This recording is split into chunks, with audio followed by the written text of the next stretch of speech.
ወደ አባታችሁ ወደ አብርሃም ወደ ወለደቻችሁ ወደ ሳራ ተመልከቱ። በመርቲያኖስ ይሄ ሽታ ወደ ዝሙት ሐሳብ እንደሚወስድ ስላወቀ እግሩን ነው ወዲያው ወደ እሳት የማገደው። እግዚአብሔር የባረከውን እግዚአብሔር ያከበረውን ማክበር ለመባረክ ነው የሚያሳድገን እግዚአብሔር እንደሆነ ይሄም ጸጋ ደግሞ እግዚአብሔር እንደሰጠኝ ያንን ተመልክተ በሃይማኖት የተረዳ ከሆነ ይሆንልሃል። መልአኩን ይላከ ከአምላካቸው በቀር ማንም አምላክ እንዳያመልኩ ለእርሱም እንዳይሰግዱ ሰውነታቸውን አሳልፈው የሰጡትን የንጉሱን ቃል የተላለፉትን በእርሱ የታመኑትን ባሪያዎቹን ያዳነ ዜናዊት ሴቷ ሴት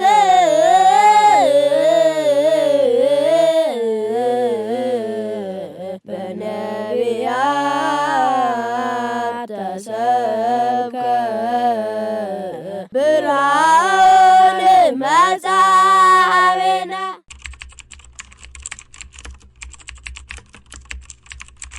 በስመ አብ ወወልድ ወመንፈስ ቅዱስ አሐዱ አምላክ አሜን።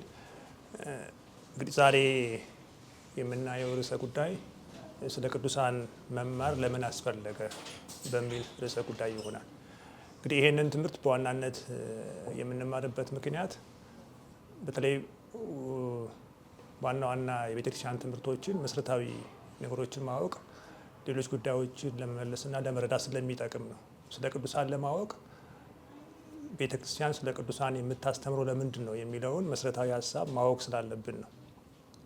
እንግዲህ ይሄ ምንድን ነው ቤተክርስቲያን ስለ ቅዱሳን የምታስተምረውና እኛ ለቅዱሳን የሚገባቸውን ክብር እንድንሰጥ የምታደርገው በዋናነት ለምንድን ነው የሚለውን ለማወቅ ስለሚጠቅመን ስለ ቅዱሳን መማር ለምን አስፈለገ የሚለውን ጉዳይ ለዚያ ነው ዛሬ የምናነሳው። እንግዲህ ቤተክርስቲያን ስለ ቅዱሳን የምታስተምረው መጽሐፍ ቅዱሳዊ በመሆኑና ከሐዋርያት ጀምሮ የተነሱ ቅዱሳን አባቶች ፈለጋቸውን የምትከተል ቤተክርስቲያን ስለሆነችም ነው። ስለዚህ ቤተክርስቲያን ስለ ቅዱሳን የምታስተምረው መሰረታዊ ዋና ጉዳይ ይሄ ሲሆን እንግዲህ ወደ ዋናው ርዕሰ ጉዳያችን ከመግባታችን በፊት ቅዱስ የሚለው ቃል መነሻው ትርጉሙና ምንነቱን ለማየት እንሞክራለን። እንግዲህ ቅዱሳን የሚለው ቃል የተገኘው ቀደሰ ከሚለው የግዕዝ ግስ ሲሆን ቀደሰ ማለት ለየ፣ መረጠ፣ አመሰገነ ማለት ነው። እንግዲህ ቅዱሳን ማለት የተለዩ፣ የተመረጡ፣ የተመሰገኑ ማለት ነው። እንግዲህ ይሄንን ካየን እንግዲህ የቅድስና መገኛ ምንጩ ራሱ ልዑል እግዚአብሔር ነው። ቅድስና ከእግዚአብሔር እግዚአብሔርም ከቅድስና ተለያይተው አይታሰቡም። ቅድስናው ከሌሎች የተበረከተ ሳይሆን የባህሪ ገንዘቡ ነው ማለት ነው። ይህንን በተመለከተ አባ ጊዮርጊስ ዘጋስጫ በዚህ በሰዓታት ድርሰቱ ላይ ስብሐቲሁ ዘእማቤሁ ወውዳሴሁ እምዚአሁ ምን ማለት ነው? ምስጋናው ከእርሱ ለእርሱ የተገኘ የሚኖር ነው። አንደኛ ምስጋናው ቅድስናው የተገኘው ከእርሱ ነው። ያ የተገኘው ለእርሱ ማለት ለእሱ የሚቀርብ የባህሪ ገንዘቡ የሆነ አምላክ ስለሆነ አንተ የባህሪ አምላክ ነህ፣ ቅድስና የራስ ገንዘብ ነው ብለው ፍጡራን የሚያመሰግኑት ከራሱ የተገኘ ለእርሱ የሚሆን ማለት ነው ብሎ ሲናገር እንሰማዋለን። እንግዲህ ሌላው በመጽሐፍ ቅዱስ በዚህ በዘሌዋውያን ምዕራፍ 19 ቁጥር 2 ላይ አምላካችን እግዚአብሔር ራሱ ስለ ራሱ ቅድስና ሲናገር እንዲህ ይላል፣ እኔ አምላካችሁ እግዚአብሔር ቅዱስ ነኝና እናንተም ቅዱሳን ሁኑ። እንግዲህ በዚህ ቃል ውስጥ ሁለት ነገሮችን እናያለን። አንደኛ እግዚአብሔር በባህሪው ቅዱስ እንደሆነ፣ ይህንን ቅድስና ከማንም ያልተቀበለው ማንም የማይወስደው በምንም ምክንያት ከሱ የማይወሰድ ቅድስና እንደሆነ፣ እኔ አምላካችሁ እግዚአብሔር ቅዱስ ነኝና ሲል ቅድስና የባህሪዬ ነው፣ የራሴ ነው፣ ከማንም ያልተቀበሉት ነው ብሎ ሲናገር፣ ሁለተኛ ደግሞ እናንተ ቅዱሳን ሁኑ ብሎ ለፍጡራን ለቅዱሳን መላእክትና ለቅዱሳን ሰዎች እንደ እግዚአብሔር ሐሳብና ፈቃድ ከኖሩ በቅድስና እሱን መስለው ከተገኙ ቅድስናን ገንዘብ ማድረግ እንደሚችሉ፣ ስለዚህ ሁኑ ሲል እየሰጣቸው ነው ማለት። ስለዚህ የቅዱሳን ቅድስና ከእግዚአብሔር ውጭ ያሉ ቅዱሳን ፍጡራን ቅዱሳን ቅድስናቸው የጸጋ እንደሆነ እዚህ ጋር ማየት እንችላለን። ሁኑ ሲል እየሰጣቸው ስለሆነ፣ ስለዚህ አንደኛ ቅዱሳን እንዲሆኑ የፈቀደ እግዚአብሔር ነው። ቅዱሳን ደግሞ የሚሆኑበትን መንገድም ቅዱስ ጴጥሮስ ሲናገር እንዲህ ይላል። በአንደኛ ጴጥሮስ ምዕራፍ 1 ቁጥር 15 ጀምሮ ዳሩ ግን አለ ቅዱስ ጴጥሮስ ዘሌዋውያን ላይ ቅድም የጠቀስነውን የመጽሐፍ ቅዱስ ኃይለ ቃል ጠቅሶ እንዲህ ይላል፣ ዳሩ ግን እኔ ቅዱስ ነኝና ቅዱሳን ሁኑ ተብሎ ስለተጻፈ የጠራችሁ ቅዱስ እንደሆነ እናንተ ደግሞ በኑራችሁ ሁሉ ቅዱሳን ሁኑ። አሁን ቅድስናን ገንዘብ ማድረግ የሚፈልጉ ፍጡራን ቅዱሳን ለመሆን ሲፈልጉ እንዴት ቅዱስ መሆን እንደሚችሉ ቅዱስ ጴጥሮስ ሲናገር ምንድን ያለው? እናንተ ደግሞ በኑሯችሁ ሁሉ ቅዱሳን ሁኑ። በሃይማኖት ስትኖሩ እግዚአብሔርን መስላችሁ በሕጉና በትእዛዙ መኖር ከቻላችሁ ያንን ቅድስና ገንዘባችሁ ታደርጋላችሁ፣ ቅዱሳን ተብላችሁ ትጠራላችሁ፣ በዚያም ትመሰገናላችሁ ብሎ ሲናገር እናያለን። ስለዚህ ቅድም እንዳልነው የቅድስና ምንጩ እግዚአብሔር ነው። ቅድስናና እግዚአብሔር ተለያይተው አያውቁም። ቅዱሳን ግን በጸጋ ቅዱሳን ተብሎ እንደሚመሰገኑ ቅዱሳን ተብሎ እንደሚጠሩ እዚህ ጋር ማየት እንችላለን። እንግዲህ ይሄንን ካየን ወደ ዋናው ትምህርታችን ስንገባ ቅድም ከመግቢያችን እንዳነሳ ነው ስለ ቅዱሳን መማር ለምን አስፈለገ? ቤተ ክርስቲያን ስለ ቅዱሳን ለምንድን ነው የምታስተምረው? ቅዱሳንን እንድናከብር፣ ቅዱሳንን እንድናመሰግን፣ በተሰጣቸው ጸጋና ክብር መጠን ቅዱሳንን እንድናመሰግናቸውና እንድናከብራቸው ቤተ ክርስቲያን የምታስተምረን የምትነግረን ለምንድን ነው? ምክንያቱ ምንድን ነው የሚለውን ማወቅ ስላለብን ነው። እንግዲህ ዛሬም ይህንን ትምህርት መማር ያስፈለገን። እንግዲህ የመጀመሪያው የክርስትና ዓላማ ሰዎችን ቅዱሳን ማድረግ ስለሆነ እኛ ክርስቲያን የተባልነው ክርስቲያን የሆንነው ከአብርሃ ከመንፈስ ቅዱስ ከማህፀነ ዮርዳኖስ ተወልደን በጥምቀት በጸጋ የእግዚአብሔር ልጆች የሆንነው ክርስቲያን ሆነን ቅድስናን ገንዘባችን ለማድረግ ነው። እንግዲህ ጌታችን ሰው ሆኖ ወንጌልን ያስተማረውና መዳናችን የፈጸመው የቅድስናን ሕይወት ለመስጠት ነው። አስቀድመን በበደል ምክንያት ያጣነውን ያንን ልጅነት ያጣነውን ክብር መልሰን በማግኘት አዳም ይኖር በነበረበት ማንነት ወይም በዚያ የቅድስና ሕይወት እንድንኖር ነውና አምላካችን ያዳነን። ክርስቲያንም የሆነው ያንን ቅድስና ገንዘብ ለማድረግ ነውና የክርስትና ዓላማው ቅድም እንዳልኳቸው ሰዎችን ቅዱሳን ማድረግ ስለሆነ ቤተ ክርስቲያንም ስለ ቅድስና የምታስተምርበት ግራውንዷ መሰረቷ ይሄ ነው። ይህ እንግዲህ ዋናና መሰረታዊ ጉዳይ ነው። ስለ ቅዱሳን ስንማር ይህንን እያሰብን ነው። ለቅዱሳን የሚገባቸውን ክብር ስንሰጥ ይህንን እያሰብን ነው። አንድ ሰው አንድን ነገር ለመሆን ሲፈልግ መጀመሪያ የሚሆነውን ነገር ያን ነገር ለዚያ አካል ወይም ለዚያ ሀሳብ የሚገባውን ክብር መስጠት አለበት። የሚገባውን ክብር ለመስጠት ክብር የሚሰጠውን አካል ማንነት ማወቅ አለበት፣ መረዳት አለበት። ቤተ ክርስቲያንም ስለ ቅዱሳን የምታስተምረው መጀመሪያ ቅዱሳን እነማን ናቸው ብለን በዚያ መልኩ ተረድተን አውቀን ለነሱ የሚገባቸውን ክብርና ጸጋ ክብር እንድንሰጥ ስለሆነ፣ ስለዚህ ስለ ቅዱሳን መማር ያስፈለገው ቅድም እንዳልኳችሁ የክርስትና ዓላማው ሰዎቹን ቅዱሳን ማድረግ ስለሆነ ሰዎች የተባልነው እኛን ማለት ነው። ለዚህ ነው ጌታችን በወንጌል በዮሐንስ ወንጌል ምዕራፍ 7 ቁጥር 19 ላይ እርሱም ደግሞ በእውነት የተቀደሱ እንዲሆኑ እኔ ራሴን ስለ እነርሱ እቀድሳለሁ።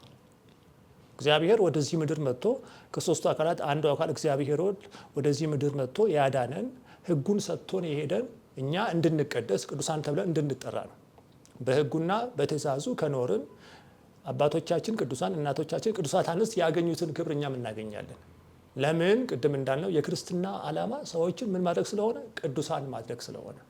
ስለዚህ ስለ ቅዱሳን የምንማረው እኛም እንደ ቅዱሳን ሆነን የቅዱሳንን ክብር ገንዘባችን አድርገን የቅድስና ሕይወታችን እንዲሆን በዚያ እንድንኖር ከዚያ ደግሞ ለነሱ ደግሞ የሚገባቸውን ክብርና የሚገባቸውን አምልኮት እንድንሰጥ ነው። ስለዚህ ቅድም እንዳልኳችሁ ስለ ቅዱሳን መማር ለምን አስፈለገ ስንባል አንደኛው ቅድም እንዳልኳችሁ የክርስትና ዓላማው ሰዎችን ቅዱሳን ማድረግ ስለሆነ፣ ለዚህ ነው ሐዋርያ ቅዱስ ጳውሎስም የሮሜ ክርስቲያኖች ወደ ክርስትና የጠሩበትን ዋና ምክንያት ሲነግራቸው ማለት እንዲህ ነበር ያላቸው። በዚህ በሮሜ ምዕራፍ 1 ቁጥር 7 ላይ በእግዚአብሔር ለተወደዳችሁና ቅዱሳን ልትሆኑ ለተጠራችሁ በሮሜ ላላችሁ ሁሉ ተመልከቱ። በሮሜ ያሉ ክርስቲያኖች ክርስቲያን የሆኑት ወደ ክርስትናው ሕይወት የተጠሩት ቅዱስ ጳውሎስ የሰበካቸው ያስተማራቸው በቃልም በጽሁፍም በሕይወትም የነገራቸው ክርስቲያን እንዲሆኑ ከዚያ ደግሞ ክርስቲያን በመሆን የሚገኘውን ቅድስና ሕይወታቸው እንዲያደርጉ ነው። ስለዚህ የሐዋርያት ትምህርት፣ የሐዋርያት ሰማዕትነት፣ የሐዋርያት መንገላታት፣ የሐዋርያት መከራ መቀበል ጌታችን ሂዱና አሕዛብን በአብ በወልድ በመንፈስ ቅዱስ ስም እያጠመቃችኋቸው ደቀ መዛሙርቴ አድርጓቸው እስከ ዓለም ፍጻሜ እኔ ከእናንተ ጋር ነኝ ብሎ በነገራቸው ቃል ኪዳን መሰረት ሐዋርያት ወደ ዓለም ሁሉ ሄደው ያስተማሩበት ዋናው ዓላማ ሰዎችን ክርስቲያን አድርጎ በክርስትና የሚገኘውን የቅድስና ሕይወት ገንዘብ እንዲያደርጉ። አሁን በእኛና በቅዱሳን መካከል ያለ ልዩነት እነሱ በዚያ በተሰጠው ቃል ኪዳን ኖረው የቅድስናን ሕይወት ገንዘብ ማድረጋቸው፣ እኛ ደግሞ በዚያ በቅድስና ሕይወት መጓዝ አቅቶን ወደ ኋላ ቀርተን ክርስቲያን ብቻ ሆነን ማለት ተጠምቀን ልጅነትን ብቻ አግኝተን መቅረታችን ነው እንጂ ቅዱሳን ከኛ የሚለዩት ያንን ሕይወት ገንዘባቸው አድርገው በቅድስና ተጠርተው ስለተገኙ ነው። ስለዚህ ዋናው የሐዋርያት የስብከታቸው የነ ቅዱስ ጳውሎስ የሌሎችም ሐዋርያት የስብከታቸው ዋና ዓላማ ሰውን ክርስቲያን ማድረግና የቅድስናን ሕይወት ገንዘባቸውን እንዲያደርጉ ማለት ነው። ለዚህ ነው ቅዱስ ጳውሎስ በእግዚአብሔር ለተወደዳችሁና ቅዱሳን ልትሆኑ ለተጠራችሁ በሮሜ ላላችሁ ክርስቲያኖች ሁሉ። ስለዚህ በሮሜ ያሉ ክርስቲያኖች የተጠሩት ክርስቲያን ሆነው ቅድስናን ገንዘባቸው እንዲያደርጉ ነው። ስለዚህ ዓላማችንን ማወቅ ወይም ዓላማችንን ለማወቅ ከግባችን ለመድረስ እንድንችል ስለ ቅድስናና በቅድስና መንገድ ከኛ በፊት ስለተጓዙ ቅዱሳን ሕይወት መማር ያስፈልጋል። ለዚህ ነው በቤተክርስቲያናችን የቅዱሳን ገድላቸው፣ ታምራታቸው፣ ዜና ሕይወታቸው እኮ የሚነበብልን የሚነገረን በስብከት እኮ የምንማረው ከኛ በፊት የነበሩ ዛሬ በአካል የማናገኛቸውን ሕይወታቸውን ከገድላቸው ከታምራታቸውና ከዜና ሕይወታቸው እየሰማን እነሱ የተጓዙበትን መንገድ ተጉዘን በእነሱ ሕይወት ኖረን እኛም የቅድስናን ሕይወት ገንዘብ እናደርግ። ከዚያን ደግሞ እነሱ የቅድስናን ሕይወት አግኝተው በተሰጣቸው ክብር መጠን የሚገባቸውን ክብርና ጸጋ አስበን የሚገባቸውን ክብር እንድንሰጥ ነው። ስለዚህ ስለ ቅዱሳን መማር ለምን አስፈለገ ስንል የመጀመሪያው ክርስትና ወይም የክርስትና ዓላማው ሰዎችን ቅዱሳን ማድረግ ስለሆነ፣ እንግዲህ ሁለተኛው እግዚአብሔር ስራውን የሰራውን በቅዱሳን በኩል እንግዲህ እግዚአብሔር ስለሰራቸው የተለያዩ ድንቅ ስራዎችና ታምራት ስናስብ በእነዚያ የእግዚአብሔር ስራዎች የተለያዩ ቅዱሳን ሰዎችን እናገኛለን። ለምሳሌ ሕዝቡን ከግብፅ ሲያወጣ በፈርዖን ፊት 9 ታምራት 10ኛውን 100 በኩር ሲያደርግ በሙሴና በአሮን አማካኝነት ነው። ይህንን እግዚአብሔር በቀጥታ ማድረግ ይችላል። ነገር ግን በቅዱሳን በኩል ነው ያደረገው። ይሄን ለምን አደረገ? አንደኛ እኛ የቅዱሳንን ክብር እንድናቅ ነው። ያንን የቅዱሳንን ክብር አውቀን በዚያ በቅዱሳን ክብር በተሰጣቸው ጸጋ እንድንጠቀም ነው እግዚአብሔር ይህን ያደረገው እንጂ እግዚአብሔር ይሄንን ራሱ ቀጥታ ማድረግ አቅቶት አይደለም። ስለዚህ እግዚአብሔር ስራውን የሰራውና የሚሰራውን በማን በኩል ስለሆነ በቅዱሳን በኩል ስለሆነ ነው ቤተ ክርስቲያን ስለ ቅዱሳን የምታስተምረን። አባቶቻችን ሊቃውንት፣ አባቶቻችን መምህራን በቤተ ክርስቲያን ስለ ቅዱሳን ክብርና ጸጋ የሚያስተምሩን ሌላ ስሜት ኖሯቸው አይደለም፣ ወይም ለመለየት ፈልገውም አይደለም፣ ወይም የኢትዮጵያ ኦርቶዶክስ ተዋሕዶ ቤተክርስቲያን ወይም ኦርቶዶክስ ተዋሕዶ የምትባለው ሃይማኖት ከሌሎቹ ሃይማኖት ለመለየት ስትፈልግ ያመጣቸው የራሷ እንደው ከጊዜ በኋላ ያመጣቸው ትምህርትም አይደለም። ይሄ መጽሐፍ ቅዱሳዊ ነው። እግዚአብሔር ስራውን የሰራውን የሚሰራውን በማን በኩል ስለሆነ በቅዱሳን በኩል ስለሆነ፣ ለምሳሌ ዓለሙ የሚባረክበትን ማለት ዓለሙ የሚድንበትን ቅድም እንዳልኳችሁ በአዳም በደል በአዳም መርገም ምክንያት ሰው ሁሉ ኃጢአተኛ ሆኖ ነበረ። እግዚአብሔር ለአዳም በገባው ቃል መሰረት ከ5500 ዘመን በኋላ የሰው ልጆች ለማዳን አስቀድሞ ለእነ አብርሃም ቃል ኪዳን ሲገባ እንዲህ ነበር ያለው። ለምሳሌ ለአብርሃም ዘፍጥረት ምዕራፍ 12 ቁጥር 1 እስከ 3 እንዲህ ይላል፣ ታላቅ ሕዝብ አደርግሃለሁ፣ እባርክሃለሁ፣ ስምህንም አከብረዋለሁ፣ ለበረከትም ሁን፣ የሚባርኩንም እባርካለሁ ካለ በኋላ የሚረግሙንም እረግማለሁ፣ የምድር ነገዶች ሁሉ በአንተ ይባረካሉ። አሁን የምድር ነገሮች በአንተ ይባረካሉ ማለት በአብርሃም ዘር በኩል የምትገኝ አንዲት ዘር አለች። እሷ ማናት? እመቤታችን ቅድስት ድንግል ማርያም። በእመቤታችን በቅድስት ድንግል ማርያም በኩል ወይም የእመቤታችን ስጋዋን ወይም ባህሪዋን ነስቶ ከስጋዋ ስጋ ከነፍሷ ነፍስ ወይም በሌላ ቋንቋ ባህሪዋን ሰብአዊነቷን ሰውነቷን ነስቶ ሰው ሆኖ ዓለምን እንደሚያድን መጀመሪያ ቃል የገባው ለአባቶቻችን። እንግዲህ ለአብርሃም ቃል የገባው ዓለሙ የሚባረክበትን ኪዳን ሲያቆም ከአብርሃም ጋር ነው ቃል ኪዳን የገባው። ስለዚህ እግዚአብሔር ስራውን የሚሰራው በማን በኩል? በቅዱሳን በኩል ነው። ለዚህ ነው ቅዱስ ዳዊት በመዝሙር 15 ቁጥር 3 ላይ ፈቃድ በምድር ባሉት ቅዱሳን ላይ ተገለጠ። አሁን የእግዚአብሔር ፈቃድ፣ የእግዚአብሔር ሀሳብ፣ የእግዚአብሔር ዓላማ በማን ላይ ተገለጠ? በቅዱሳን በኩል ተገለጠ ወይም በቅዱሳን ላይ ተገለጠ። ከቅዱሳን መካከል እኮ አንዲቷ እመቤታችን ቅድስት ድንግል ማርያም ናት። ሌሎች ነቢያት አሉ። በዚህ በኩል ገልጦ ነው እግዚአብሔር ዓለምን ለማዳን ወደዚህ ምድር የመጣ። ስለዚህ ቅድም እንዳልኳችሁ እግዚአብሔር ስራውን የሚሰራው በቅዱሳን በኩል ስለሆነ ቤተክርስቲያን ስለ ቅዱሳን የምታስተምረን። መጽሐፍ ቅዱስ እንደሚነግረን እግዚአብሔር ምስጢሩን የሚገልጠው ለወዳጆቹ ለቅዱሳን ነው።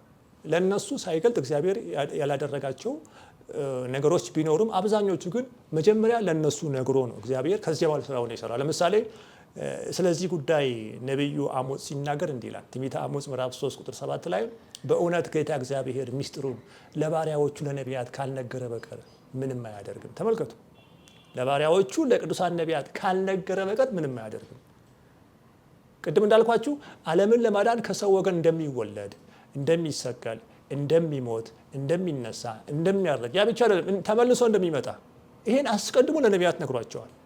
ለምሳሌ ከመቤታችን ከድንግል ማርያም ከስጋዋ ስጋ ከነፍሷ ነፍስ ነስቶ እንደሚጸነስና እንደሚወለድ አስቀድሞ ከ700 ዓመት በፊት ጌታችን ከመወለዱ ከመጸነሱ ከ700 ዓመት በፊት ለነበረው ለኢሳይያስ ነግሮታል። ለልዑለ ቃል ኢሳይያስ ምን ብሎ ወናሁ ድንግል ትጸንስ ወትወልድ ወልደ፣ እነሆ ድንግል ትጸንሳለች ወልድን ትወልዳለች። ይህንን የነገረው ለኢሳይያስ ነው። አሁን ይህንን ሳይናገር እግዚአብሔር መጥቶ መወለድ ስለማይችል ነው አይደለም። አንደኛ የቅዱሳንን ክብር ሊነግረን፣ ሁለተኛ ለቅዱሳን ተናግሮ አምላካዊ ስራውን እንደሚሰራ በቅዱሳን በኩል ተገልጦ አምላካዊ ስራውን እንደሚሰራ ለማሳየትም ጭምር ነው። ስለዚህ አሞጽ እንዳለው ለወዳጆቹ ሳይናገር እግዚአብሔር ስራውን አያደርግም፣ የሚሰራውን ነገር አያደርግም ብሎ እንደተናገረው አስቀድሞ እንደሚጸነስ እንደሚወለድ ለማነገረው ለኢሳይያስ። ሌላ አንድ ምሳሌ እናንሳ። ለምሳሌ እግዚአብሔር ከሙታን መካከል እንዴት እንደሚነሳ ደግሞ እንደሚነሳም ሲናገር ቅዱስ ዳዊት እንዲህ አለ። መዝሙር 78 ቁጥር 65 ላይ ወተንሳ እግዚአብሔር ከመዘንግ አምነዋ፣ እግዚአብሔር ከእንቅልፉ እንደሚነቃ ጎልማሳ ተነሳ። አሁን ሞት እንቅልፍ ተብሏል አይደለ? ስለዚህ ከእንቅልፉ ያለው ከሞት ነው። እግዚአብሔር 3 መዓልትና 3 ሌሊት አካላዊ ቃል እግዚአብሔር ወልድ ከሶስቱ አካላት አንዱ አካላዊ ቃል እግዚአብሔር ወልድ ከቤታችን ከድንግል ማርያም ከስጋዋ ስጋ ከነፍሷ ነፍስ ነስቶ በዚህ ምድር ላይ ተመላልሶ አስተምሮ ተሰቅሎ ሞቶ ወደ መቃብር ወርዶ እንዴት እንደሚነሳ እንዴት እንደተነሳ ሲናገር ቅዱስ ዳዊት ወተንሳ እግዚአብሔር ከመዘንቅ አምነዋ፣ እግዚአብሔር ከእንቅልፉ እንደሚነቃ ጎልማሳ ተነሳ። ስለዚህ ማንም አስነሺ ሳያስፈልገው እግዚአብሔር ከሙታን መካከል እንደተነሳ ለምን እግዚአብሔር ነዋ። በዚያ መልኩ አስቀድሞ ለዳዊት ነገረው። ስለዚህ ቅድም እንዳልኳችሁ እግዚአብሔር ስራውን የሚሰራውም የሰራውን በቅዱሳን በኩል ነው። ያን ደግሞ ሲያደርግ አስቀድሞ ነግሯቸው። ስለዚህ ይህንን በደንብ ማየት ያስፈልጋል። ቤተክርስቲያን ስለ ቅዱሳን የምታስተምረው እግዚአብሔር ስራውን የሚሰራውም የሰራውን በማን በኩል ስለሆነ በቅዱሳን በኩል ስለሆነ። ለምሳሌ አንድ ጥቅስ እንመልከትና እንጨርስ። በዘመኑ ዓለምን አንቀጥቅጦ የገዛው የባቢሎን ንጉስ ናቡከደነጾር የእግዚአብሔርን ኃይል እንዲያውቅና እንዲደነቅ ከዚያም አልፎ እንዲያመሰግነው ያደረጉት እነዚያ የሶስቱ ወጣቶች የሃይማኖታቸው ጽናትና ተጋድሎ ነበር። ያው ታሪኩ እንደምታውቁት በዘመኑ ለጣዖት እንዲሰግዱ እንዲንበረከኩ የታወጀ አዋጅ ነበር። ሌሎች ሁሉ ሲሰግዱ ሲንበረከኩ፣ እነዚያ ሶስቱ ወጣቶች ግን ዕብራውያን ናቸው። እንደ አባቶቻቸው እንደነ አብርሃም እንደነ ይስሐቅ እንደነ ያዕቆብ እነሱ የሚያመልኩት እግዚአብሔርን ነው። ከእግዚአብሔር ውጪ አምላክ የለም ብለው በዚያ መልኩ የታመኑ ናቸው። በብዙ ነገር ለንጉሱ ታዘባል።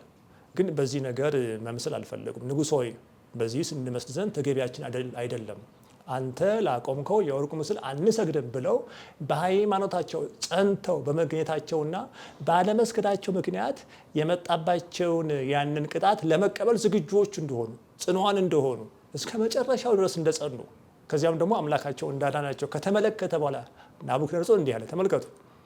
ናቡከደነጾርን መልሶ ትንቢተ ዳንኤል ምዕራፍ 3 ቁጥር 28 ጀምሮ ስንመለከት መልሶ መልአኩን የላከ፣ አሁን ስለማን ነው መልአኩን የላከው? ማን ነው? እግዚአብሔር ነው። ተመልከቱ። መልአኩን የላከ ከአምላካቸው በቀር ማንም አምላክ እንዳያመልኩ ለእርሱም እንዳይሰግዱ ሰውነታቸውን አሳልፈው የሰጡትን የንጉሱን ቃል የተላለፉትን በእርሱ የታመኑትን ባሪያዎቹን ያዳነ የሲድራቅና የሚሳቅ አብደናጎን አምላክ ይባረክ፣ እኔም እንደዚህ የሚያድል ሌላ አምላክ የለምና። ተመልከቱ። ይሄን የሚናገረው ቅዱስ ያሬድ ናቡከደነጾር ነው። ይሄንን ምስጋና ይሄንን አድናቆት ከየት አገኘው? በእነዚያ በሶስቱ ወጣቶች በኩል ነው። አያችሁ፣ እግዚአብሔር ናቡከደነጾርን ለማሳመን ናቡከደነጾር እግዚአብሔርን አምላክነት እንዲመሰክር በዚያ መልኩ እግዚአብሔር ስራውን የሰራ በእነዚህ በሶስቱ ወጣቶች በኩል። እግዚአብሔር ስራውን የሚሰራባቸው ናቸው ቅዱሳን። ቅድም እንዳልኳችሁ እኮ ዓለምን ለማዳን ሲፈልግ አንደኛ ለነቢያት ተናግሮ የተናገራቸው ነቢያት ሰዎች ናቸው። ያ ብቻ አይደለም፣ ለነቢያት የተናገረውን እንኳን ለመፈጸም ከሰው ወገን የተለየችውን እመቤታችን አስቀድሞ አዘጋጅቶ ከስጋዋ ስጋ ከነፍሷ ነፍስ ነስቶ ሰው ሆኖ ዓለምን ያዳነው ሰው በሆነችው በእመቤታችን በኩል። ዓለምን ያዳነው እኮ በሰው በኩል ነው። አሁን እሱ ዓለምን ለማዳን እግዚአብሔር ኃይል አጥቶ ነው ለቱ ስብሐት አይደለም። ግን እግዚአብሔር ቅዱሳን እንዴት አድርጎ እንዳከበራቸው በአንድ ወቅት ሰይጣን ኢዮብን ለመክሰስ መላእክት እግዚአብሔርን ለማመስገን በእግዚአብሔር ፊት ቆሙ። መላእክት እግዚአብሔርን ለማመስገን በእግዚአብሔር ፊት በቆሙበት ሰዓት በመካከላቸው ሰይጣን ተገኘ። አሁን ሰይጣን በመካከላቸው የተገኘው እንደ መላእክት እግዚአብሔርን ሊያመሰግን አይደለም፣ ከክብሩ የወረደ ነው። ነገር ግን ማን ሊከስ? ኢዮብን ሊከስ። በምድር ላይ ዞርኩ ተመላለስኩ፣ እንዳንተ ፈቃድ የሚኖርና እንዳንተ ሕግ የሚታዘዝ ሰው አጣሁ አለው።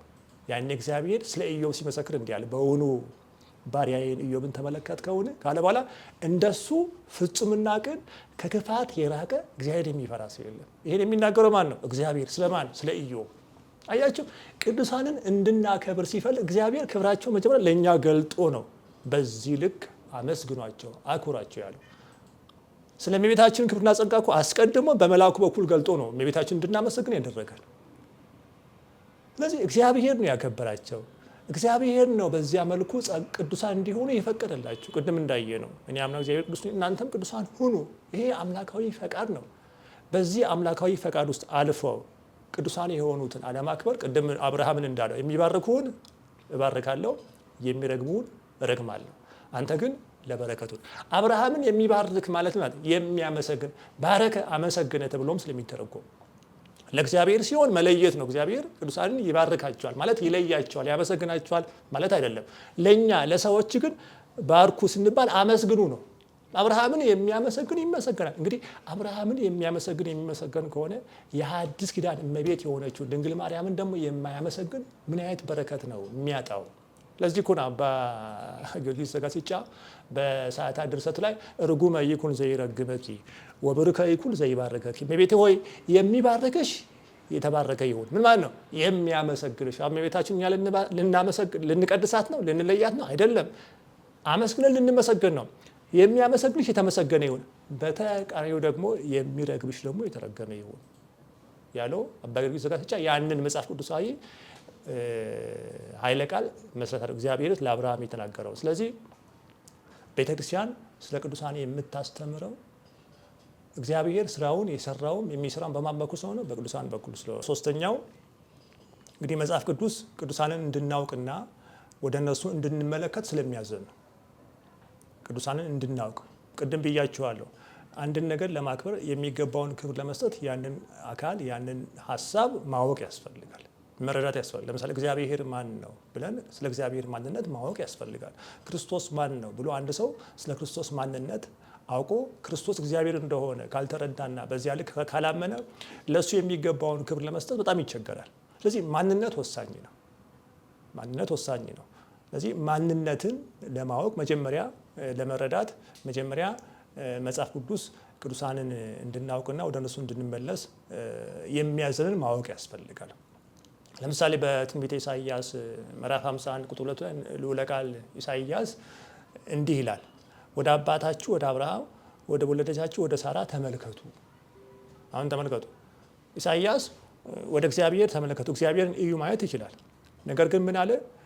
ወደ ወለደቻችሁ ወደ ሳራ ወደ አባታችሁ ወደ አብርሃም ተመልከቱ።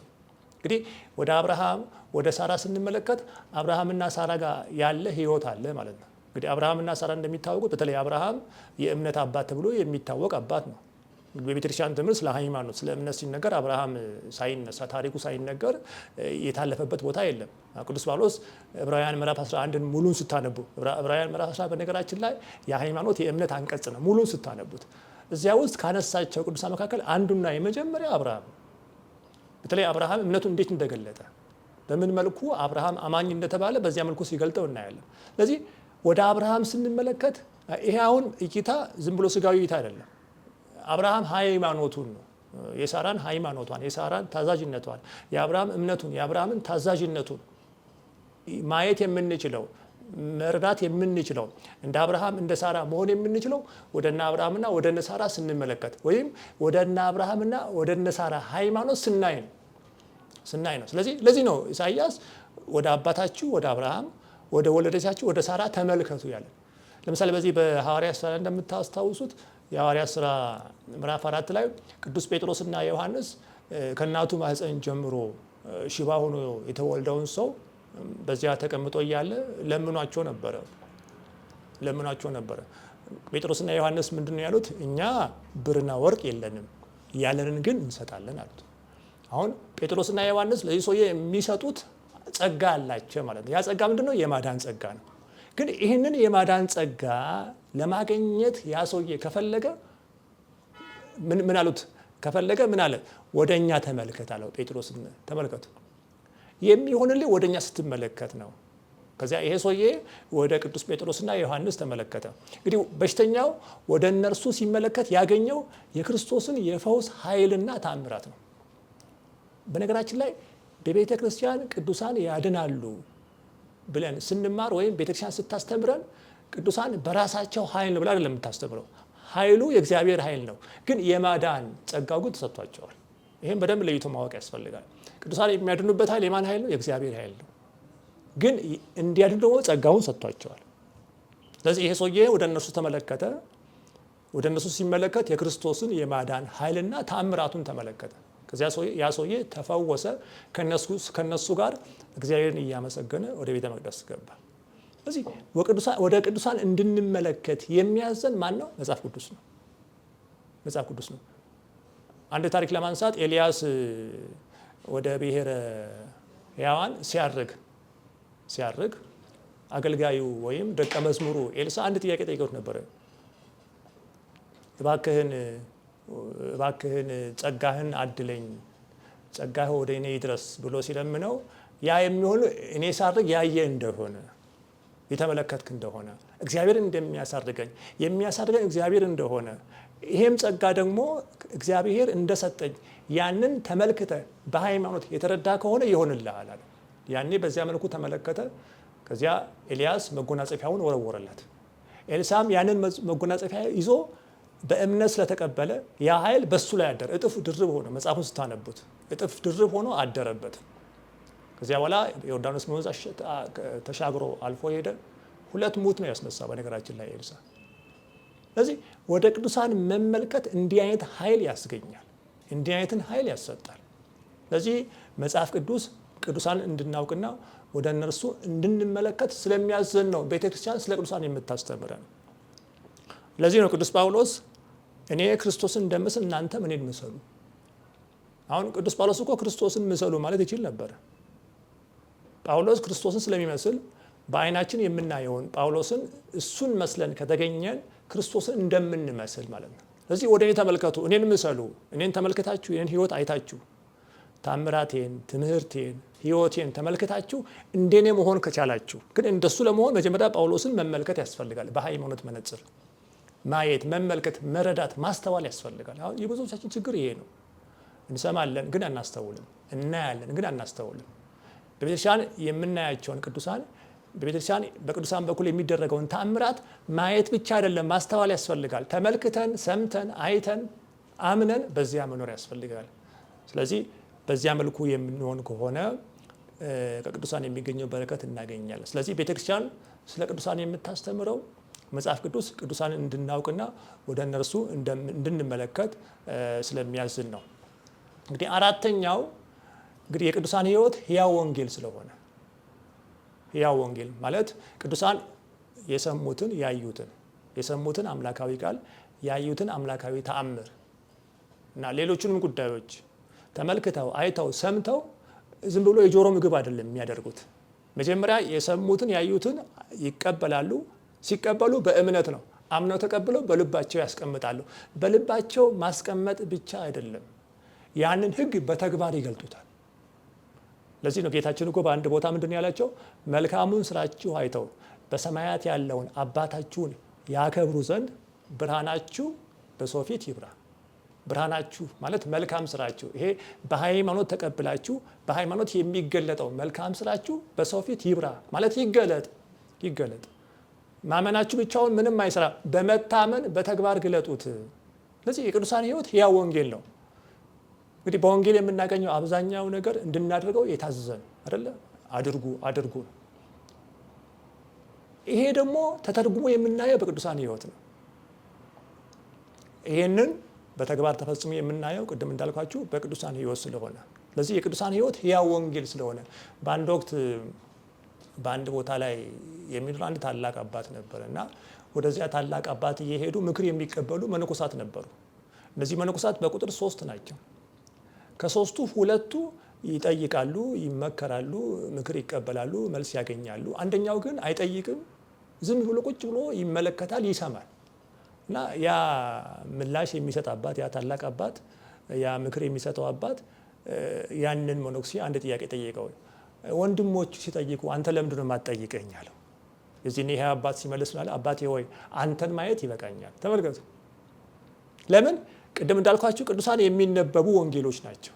አይደለም ንግግራቸው፣ አይደለም ሕይወታቸው፣ ፊታቸው፣ አለባበሳቸው፣ መልካቸው አይደል ሁለመናቸው። ታስታውሳላችሁ ቅዱስ ጴጥሮስ አይሁድ ጌታችንን ለመስቀል ሞት አሳልፈው ወደ ሐናና ቀያፋ ግቢ ሲወስዱት ከአይሁድ ጋር ቁጭ ብሎ እሳት ይሞቅ ነበረ እና መጨረሻ ላይ የመጡ ሰዎች ምን ብለውት ነበር? አንተ አነጋገር ይገልጣል፣ አንተ የእሱ ደቀ መዝሙር ነህ። ተመልከቱ። ቅዱስ ጴጥሮስ ሊቀ ሐዋርያት ነው፣ ካህን ነው። አነጋገሩ፣ አለባበሱ ሐዋርያነቱን ክህነቱን ነው የሚገልጠው። ስለዚህ አነጋገሩን አውቀው ሰምተው አድምጠው አንተ የእሱ ደቀ መዝሙር ነህ። ቅዱሳን ንግግራቸው ብቻ አይደለም፣ ቅዱሳን ጽሑፋቸው ብቻ አይደለም፣ ሕይወታቸው፣ አጠቃላይ ሕይወታቸው በወንጌል የተገለጠ ስለሆነ አስተማሪ ነው። ስለዚህ የቅዱሳን ሕይወት ሕያው ወንጌል ስለሆነ ቤተክርስቲያን ስለ ቅዱሳን የምታስተምረን። ለዚህ ነው ቅዱስ ጳውሎስ በዚህ በዕብራውያን ምዕራፍ 13 ቁጥር 7 ላይ የእግዚአብሔርን ቃል የተናገሯችሁን ዋኖቻችሁን አስቡ።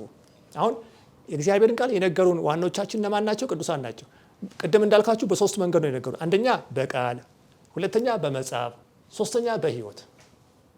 ስለዚህ በቃል በመጽሐፍ በሕይወት የነገሩንን ማለት ነው። ያንን እያሰብን የኑራቸውን ፍሬ የተመለከታችሁ በእምነት መሰሏቸው። በምን መሰሏቸው? በእምነት።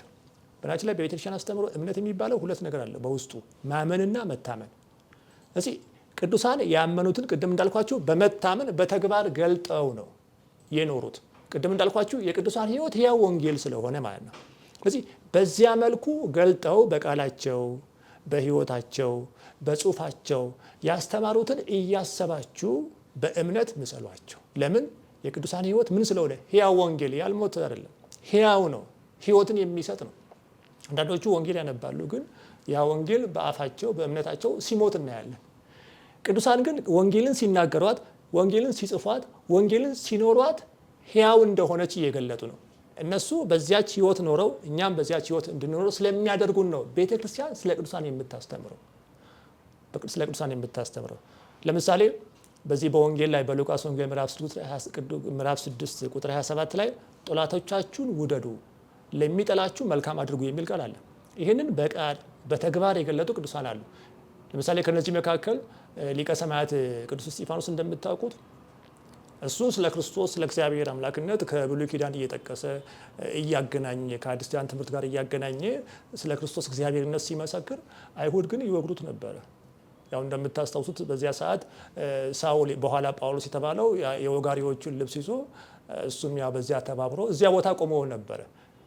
እስጢፋኖስ ግን ስለነዚያ ሰዎች ይጸልይ ነበር። ጌታ አቤቱ የሚያደርጉትን አያውቁምና ይቅር በላቸው። ጠላት ሆነው እየወገሩት በድንጋይ ሊገሉት እኮ ነው። ነፍሱ ልትወጣ መጨረሻው ሳለ በነገራችን ላይ ይሄን ቃል የተናገረው ገና ነፍሱ ሳትወጣ በፊት ነው። በተቃረበች ሰዓት ልትወጣ በተቃረበችበት ሰዓት ነው። በዚያ ሰዓት ማለት ቅድም እንዳልኳችሁ ጠላቶቻችሁን ውደዱ፣ ለሚጠላችሁ መልካም አድርጉ የሚለውን ቃል በተግባር የገለጠ ሐዋርያ ነው። በተግባር የገለጠ ሰማዕት ነው እስጢፋኖስ። ለዚህ ነው ቅዱሳን ሕያው ወንጌል ናቸው። በሕይወታቸው የሚገለጠው ወንጌል ነው። ለዚህ ነው ቤተክርስቲያን ስለ ቅዱሳን የምታስተምረው። ጌታ ሆይ ይህን ኃጢአት አትቁጠርባቸው ብሎ በታላቅ ድምፅ ጮኸ፣ ይህንንም ብሎ አንቀላፋ። በነገራችን ላይ የቤተክርስቲያን የታሪክ ሊቃውንት የቅዱስ ጳውሎስን መመለስ ሲናገሩ የእስጢፋኖስ ጸሎት ጠቅሞታል ይላሉ። የሚያደርጉትን አያውቁምና ይቅር በላቸው በሚለው ጸሎት ውስጥ ጳውሎስ ይሄ ጸሎት በእግዚአብሔር ዘንድ ተሰምቶ ጳውሎስ ከክፉ ሕይወቱ ተመልሶ ሐዋርያ እንዲሆን አድርጎታል ይላል። እውነት ነው። ይሄ ጸሎት ያድናል። ይሄ ጸሎት ከእግዚአብሔር ዘንድ ያስታርቃል። እስጢፋኖስም የጸለየው ይሄንን ነው።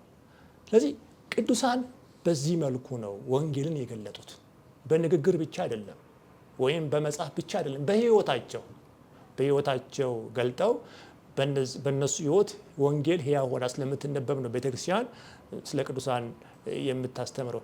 ለምሳሌ ጌታችን በወንጌል ቀኝ ዓይን ብታሰናክል አውጥተህ ጣላት የሚለውን በተግባር የፈጸመ አንድ በ10ኛው መቶ ክፍለ ዘመን የነበረው ስምዖን ጫማ ሰፊ ግብፃዊ። እንደምታውቁት ስምዖን ጫማ ሰፊ ነበረ። ግን ጫማም እየሰፋ በነገራችን ላይ በጣም ስውር ሰው ነው። ጫማ ሰፊ የሆነ ቅዱስ ነው፣ ሰው ግን አያውቀውም። እና ይህ ሰውዬ በአንድ ወቅት ጫማ እየሰፋ ባለ ሰዓት አንዲት ሴት መጣች ጫማ ልታሰፋ እና ጫማዋን ልታወል እግሯን ቀና ስታደርግ ባቷን ተመለከተ። ከዚያ በዓይኑ ተመልክቶ የዝሙት ጾር ስለተነሳበት ይሄንን ጾር ያመጣችብን ዓይን ናት ብሎ በሚሰፋው በዚያ በጫማ በሚሰፋባት ወስፌ ነው ጎልጉሎ ያወጣት። ቀኝ ዓይን ብታስተካክል አውጥተህ ጣላት ብሎ በተግባር ነው የፈጸመው ስምዖን ጫማ ሰፊ። ቅዱሳን እንዲህ ነው። እነዚህን ነው እኛ የምናከብራቸው። በነገራችን ላይ እኛ የተቸገርነውን ለማድረግ የተቸገርነውን ወንጌል እነሱ በሕይወት ኖረው ፈጽመው ቅድም ጴጥሮስ እንደነገረን በኑሯችሁ ቅዱሳን ያንን እሱ የነገራችሁን ቃል እየፈጸማችሁ በኑሯችሁ ቅዱሳን መሆን ትችላላችሁ እንዳለው አባቶቻችን ቅዱሳን ቃል በቃል ወደኋላ ሳይሉ ምንም ሳያንገራገሩ 2-3 ማሰብ አይፈልጉም። በነገራችን ላይ የእግዚአብሔርን ትእዛዝ ለመፈጸም ብዙ ነገሮቻቸውን የስጋዊ ፍላጎታቸውን ቤተሰቦቻቸውን አይመለከቱም። በዚያ መልኩ ነው። ሌላው እግር ብታሰናክል ቆርጠህ ጣላት የተባለውን አባ መርቲያኖስ የሚባል አባት ፈጽሞታል። አንዲት በዚያ አባ መርቲያኖስ በሚኖርበት በዓት አካባቢ የሚኖሩ ሴተኛ ዳሪዎች ነበሩና አንደኛዋ ሁሌ ሲገባ ሲወጣ ይመለከቱ። አንደኛዋ ይሄን መነኩሴ ዛሬማ በዝሙት እጥለዋለሁ ብላ ከጓደኞቿ ጋር ተፎካከረች። አይ አታደርጊውም፣ ይሄ እኮ ጽኑ ሰው ነው አላት። ታያላችሁ ብላ ተፎካክራ ሄደች እና ቤቱ ገባችና በዓቱ ቤት ጎጆ ውስጥ ገባችና በዝሙት ለመጣል መጀመሪያ ሽቶ እየተቀባባች ምን እያለች ቤቱን ማወድ ጀመረች። እንግዲህ ይሄ ዝሙት መቀስያ ስለሆነ እዚህኔ አባ መርቲያኖስ ይሄ ሽታ ወደ ዝሙት ሀሳብ እንደሚወስደው ስላወቀ እግሩን ነው ወዲያው ወደ እሳት የማገደው ያንን ሽታ ለመለወጥ። ተመልከቱ፣ እግር ብታሰናክል ቆርጠህ ጣላት የሚለውን ወንጌል ለመፈጸም። እንግዲህ እንዲህ አይነት አባቶች ናቸው። በገድላት በተአምራት በዜና ሕይወት በየገድሎቻችን የምናነበው እነዚህን አባቶች ነው። የተነገረን እግዚአብሔር ቃል በቃል ተርጉሞ በሕይወት የሚነግሩ እነዚህ ለእኛ ጥቅሞቻችን ናቸው። እነዚህን አለማክበር ወገኖቼ አለመባረክ ነው። ስለዚህ ቤተ ክርስቲያን ስለ ቅዱሳን የምታስተምረው የቅዱሳን ሕይወት ሕያው ወንጌል ስለሆነ፣ ስለዚህ ገድላቸው፣ ተአምራታቸው፣ ዜና ሕይወታቸው ቅድም እንዳልኳቸው ጽፋ እያነበበች የምታሰማን ቤተ ክርስቲያን በሕይወት የማናገኛቸውን ግን በመንፈስ ከኛ ጋር ያሉትን ተአምራታቸውን እየሰማን የእነሱን ሕይወት ሕይወታችን አድርገን የእነሱን ኑሮ ኑራቸውን አድርገን የእነሱን እምነት እምነታችን አድርገን እነሱ ወደ ደረሱበት የቅድስና ሕይወት እንድንደርስ ነውና ቤተክርስቲያን በአጠቃላይ ስለ ቅዱሳን የምታስተምረው ቅዱሳንን እንድናከብር ሁሌ የምትነግረን ዓላማው ይሄ ነው። ለመለየት ፈልጋ አይደለም። ቅድም እንዳልኳችሁ ሌላ ፍላጎት ኖሯትም አይደለም፣ ወይም እግዚአብሔርን ለማስካድም አይደለም። በነገራችን ላይ ቅድም እንዳልኳችሁ የሚባርኩን እባርካለሁ ነው ያለው አብርሃምን፣ የሚረግሙን ደግሞ እረግማለሁ። እግዚአብሔር የባረከውን እግዚአብሔር ያከበረውን ማክበር ለመባረክ ነው። ጳውሎስ እንዳለው ክብር ለሚገባው ክብር ስጡ። በነገራችን ላይ አይደለም ለቅዱሳን በስጋ ሕይወታችን ራሱ ክብር ለሚገባቸው የቤቶቻችን እቃዎች እኮ ክብር ካልሰጠን፣ ለምሳሌ ብርጭቆ የሚሰበር እቃ ነው። ብርጭቆን በሚገባው ክብር ካላስቀመጥ ነው ከወደቀ ቶሎ ብሎ ይሰበራል። ደግሞ ሌላ ፕላስቲክ እቃ ደግሞ በልኩ ወይም እንደ ብርጭቆ ዝም ብለን ብንጥለው ላይሰበር ይችላል። ግን ብርጭቆ የሚፈልገው ክብር አለ። ይሄ በቃ ኖርማል በስጋም በመንፈስም በሕይወትም ያለ ሕይወት። ስለዚህ ክብር ለሚገባው ክብር መስጠት ያስፈልጋል። ክብር ለሚገባው ክብር ለመስጠት በስጋም በነፍስን ለመባረክ ስለሆነ እንግዲህ ቅዱሳንን ማክበራችን ቤተክርስቲያን ስለ ቅዱሳን ማስተማሯ እነዚህ ምክንያቶች ስላሉ ነው እና በእውነት እኛ እንደ አባቶቻችን እንደቀደሙት አባቶቻችን ለቅዱሳን የሚገባቸውን ክብር ሰጥተን በእነሱ በኩል የሚገኘውን በረከት እንድናገኝ እሱ አምላካችን ይርዳን። ውድ ተመልካቾቻችን ከዚህ ፊትም በዚህ ቻናል የቀረቡ ትምህርቶች አሉ። ዛሬም ስለ ቅዱሳን መማር ለምን አስፈለገ ብለን ያነሳነው ትምህርት በዚሁ በዜናዊ ትፍሲት በሚባለው ሚዲያ የሚተላለፍ ስለሆነ ይህ ሚዲያ ሌላም ጊዜ ሌሎች የቤተክርስቲያን ትምህርቶችን የሚያስተላልፍ የቤተክርስቲያን ሚዲያ ስለሆነ ኦርቶዶክሳውያን ወንድሞቻችን እህቶቻችን ይህንን ሚዲያ ሳብስክራይብ፣ ሼር፣ ላይክ እያደረግን እግዚአብሔር ቃል እንዲዳረስ የበኩላችን ድርሻ እንድንወጣ አንደኛ እኛ ወራሳችን እንጠቀማለን፣ ሁለተኛ ደግሞ ሌሎች ስናጋራ ሌሎችም ደግሞ ይህንን ትምህርት እንዲያገኙ መንፈሳዊ ተልእኳችን እየተወጣንም ስለሆነ በሁለቱም መልኩ የራሳችንን ድርሻ እንድንወጣ በዚሁ አጋጣሚ ለማሳሰብ እወዳለሁ። በሁሉም ነገር የሚያግዘን የሚረዳን የቤተክርስቲያን አምላክ የአባቶቻችን የእኛም አምላክ እግዚአብሔር ስሙ የተመሰገነ ይሁን። ወስብሐት ለእግዚአብሔር። ይቆየን። ዜናዊት ስቷ ሴት